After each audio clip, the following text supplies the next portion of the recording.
มาพี่น้องมื้อนี้ก็พาหัวหน้าเพิ่น พาหัวหน้าเพิ่นมาขุดกกผักกระเดาพี่น้องโอ้ยเอาไปปลูกจะสิเป็นอะไรเอาไปมาปลู เบิ่ ก งน้ำกันไปเบิ่งน้ำกันพี่น้องบ้านเอฟพีเอากราบสวัสดีพี่น้องนี่ลุงพัฒนาแนลกับมาขุดต้นกระเดาให้ลูกพี่เพิ่นพี่น้องต้นผักกระเดาพี่น้องมาเบิ่งน้ำกันพี่น้องเบิ่งน้ำกันนี่ต้นผักสะเดาโอ้ต้นผักสะเดาจะได้แต่สะเดาก็จะเอาไปปลูกแบบให้ได้กินดอกกินเงินผลเราได้เดี๋ยวได้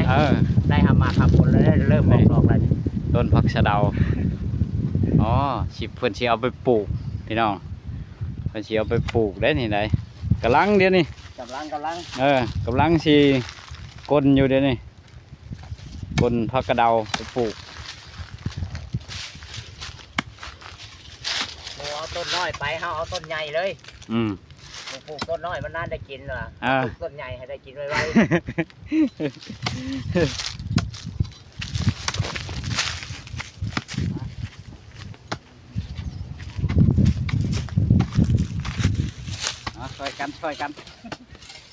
ช่วยกันขุด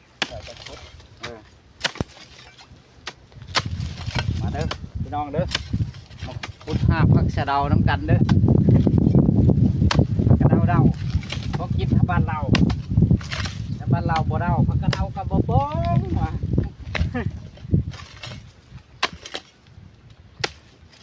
ได้ปัจจัยบ้านเราจะเห็นจะเพราะว่าบ้านเฮาคุณได้เดากระโปรงอยู่ได้ก่อนได้กินอยู่ได้ดอกมันเพราะว่าอยู่เด้อ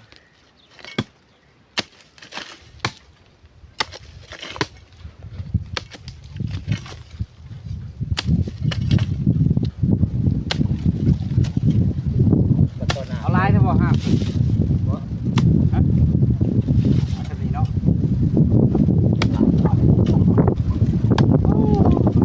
เย็บจกไปจกเลยบ่เชือกจกไปจนมุมหมดพี่น้องเอ้ยดินอ่อนโพดแค่เลี้ยวหลังอยู่บ่หรือว่าจกสิเลี้ยวหลังก็แค่เลี้ยวหลังแล้วอันนี้เดี่ยวชลวมอยู่นี่เลยเฉพาะจกมันจะเลี้ยวหลังแล้วเลี้ยววัฒนธรรมกาแขกเลี้ยวหลังโอ้ยยิงแข็งบ่รอดตัวนี้มุมมันเลยเอาตัวนี้เอาเดี๋ยวอะไรเดี๋ยวหักตัวนี้ก่อนให้มันสร้างมาได้เดี๋ยวเงินคุดเอาใช่คุดเอาเป็นช่วงเอามาพี่น้องมาขุดต้นสะเดาแคมน้องพี่น้องพูดน้องช้าเพิ่นก็ดีน้องช้าเพิ่นพี่น้องน้องช้าหญ้าอ้ายเพิ่นได้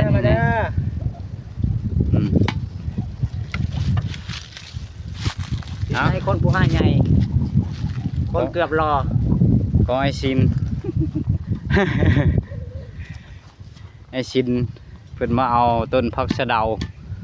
พี่น้องไปเมียนกินกับมันนะไปกินกับป่นกับแจวแต่ลุงพันธ์ชนะแนลนี่กินกับป่นกับปู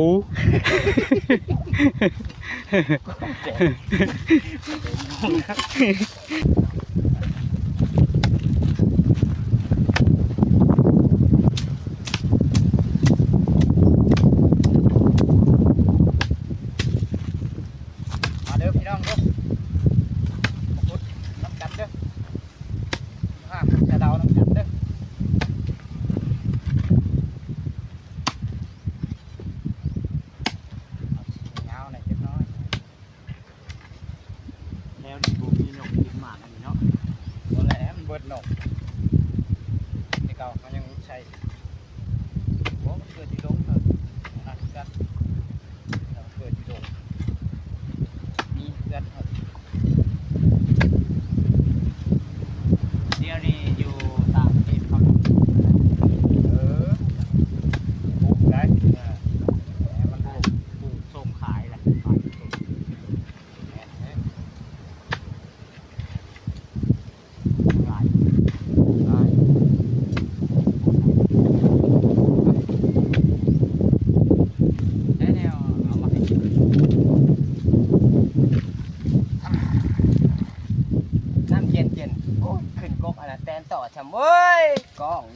เอ้ย เอาเงินนำเอาวอนก่อนไม่จ่ายแต่งรถเอาไม่ยังว่าอยู่บ่มีเงินเสียนอกไม่ได้โอนนะครับ วินี่ได้ตั้งที่ว่าเขาสัญญาณนี่ได้ไปไหนอีกมาได้ น่าเฮ้ยตัดตัวนี้ นะผ่าน กดลุง เรื่องใช้บ่เห็นอยู่นี่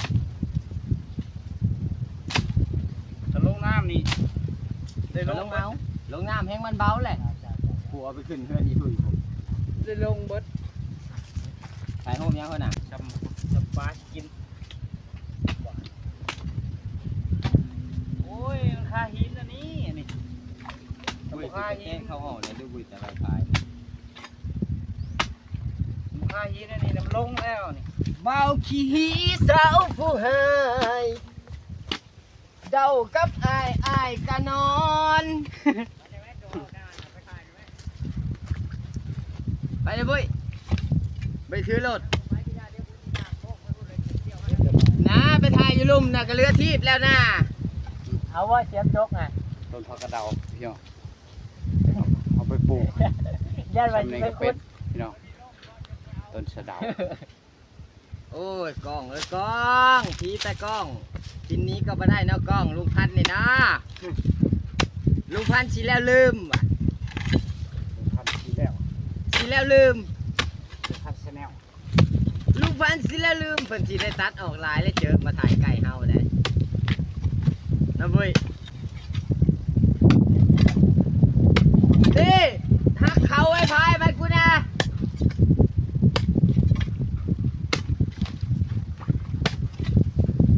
มันข้ามหินดานนี่โอ้ข้ามหินดานนี่โอ้ยลงไปเถอะเอาเชื่อมชื่อมานี่ปุ้ยเชื่อมชื่อมาสอบ นี่เสียบชื่อ เสียมถือมีแต่เสียมคนลงง่องเลย มีนะมีเด็ดตัวนี้ตัวใดนี่เสียบส่วนคุดบด มาพี่น้องวันนี้มาเที่ยวทะเลน้อยน้ำกันพี่น้องมานั่งอยู่ข้างน้องพี่น้อง นี่ดำจืดบ่ ทะเลน้ำจืดมันมื้อนี้มาลินน้องใหญ่มื้อนี้พี่น้องเอ้ย แต่ปลาน้อย เออปลาก็ใหญ่ได้ ปลาซิว ปลาคอแคนนั่นแหละปลาคอ หัวและสำพาเนี่ย ปลาคอจำขา ตากระตาเดียวใช่ไหมตากระตาเดียวใช่ไหม ปลาคอหญ้าอ้ายแล้วเนาะตาเดียวปลาคอตาแดงแม่นบ่ปลาคอตาแดงมาลินน้องใหญ่มาลินชวนยามีแต่ชวนยาพี่น้องชวนยา ไอ้หนูคนจน ไปพี่น้องไปเบิ่งยาน้ำกัน ไปเบิ่งยาสหายหนักก่อนเด้อยาสหายหนักกำลังพี่น้องยาสหายหนักกำลังใหญ่ใบกำลังใหญ่พี่น้องนี่กำลังเขียวงามพี่น้องกำลังเขียวงามยาสหายหนักโอ้ทั้งปู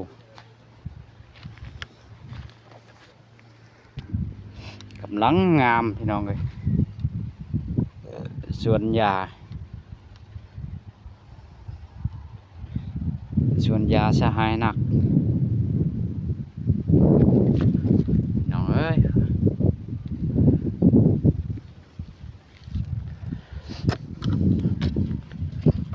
มาพี่น้องลุงพันธ์ชนะชาแนลก็มาลินนำไอซินมาขุดต้นไม้นำไอซินพี่น้องแล้วก็เลยมาเที่ยวสวนยา ส่วนปลูกยาพี่น้องเขาปลูกยาป้าป้ามันลิงบ่ ขึ้นต้นบักกระเดานี่โอ้ขึ้นไปยังยิงแขวกับชากอยู่นะ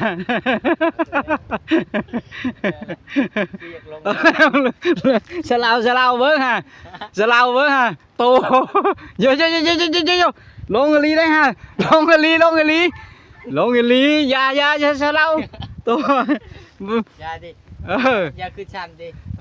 เอาโทรศัพท์มากันจะเห็นคอนเทนต์แล้วโทรศัพท์มาโง่ลงพูดเลยบ่ญาติหมอมึงสิได้งมฮะมึงสิได้งม บ่ได้งมซอยเด้อ บ่ได้งมชอยเด้อบ่ได้อยู่หม้องเก่าเด้อหญ้า บ่แล้วมันหนาวนี่แหละ ว่าปีนต้นสะเดาโอ้เชิดบ้านนี่ลงนี่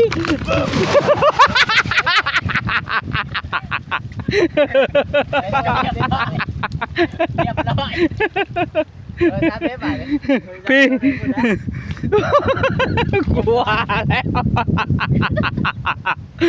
กลัวแล้วเงี้ยไหนล่ะกูบอกว่าอย่าบ่จักยาได้อาบน้ำฟรีเว้ยเบิ่งเด้อลูกพี่เด้อนี่ลูกน้องเจ้านี่เห็นต้นผักสะเดาลงน้ำเด้อพี่ตายเลยบุยเอ้ยเห็นอะไรจึงเป็นหนึ่งที่บานนี่โอ้ย ยันไป ลงต้วมลงน้ำเลยเบิ่งดูนี่ต้นสะเดาพี่น้องโอ้เบิ่งดูต้นผักสะเดาแคมหนองพี่น้องว่าแล้ว หนาวแล้วพี่น้อง โอ้ย ข้างร้าย โยนหึมแตกไปจักโทรศัพท์นี่กะ บ่ยับไปได้บ่ขับไปได้บ่เพียง ยันแตกแล้วบุยทิมน้องปอกโลด มันลงไปเลย ทำไมขึ้นรถซอยลุงชินมาเบิ่งน้ำกันพี่น้องจะลุงชินขึ้นกกชามชาลุงชินเด้อ ตาของค่า เด้อพี่น้องเด้อเอาเบิ่งน้ำกันเอาง่าพักกระเดาพี่น้องง่าพักกระเดาให้ลุงชินคนเกือบรอพ่อกระเทิน คนเกือบหลอกเป็นว่ะ ใช่รอกว่าจริง ว้าย รอแต่เกิดเราว่าแล้วถ้าคนรอนี่เอาจริงนะแม่ซินชิกๆมาอีกได้บ่ได้หนึ่งทั้งพูดจี้หลอกกว่านะเบิร์ดความรอได้ดิทั้งที่รอนะคลิปนี้ก็ขอจบคลิปเพียงเท่านี้พี่น้องฝากกดไลค์กดแชร์ให้ลุงพันธ์ชาแนลเลยเด้อพี่น้องเด้อบ๊ายบายทำแล้วพี่น้องทำแล้วบ๊ายบายโอกาสหน้าพ่อกันใหม่เด้อพี่น้อง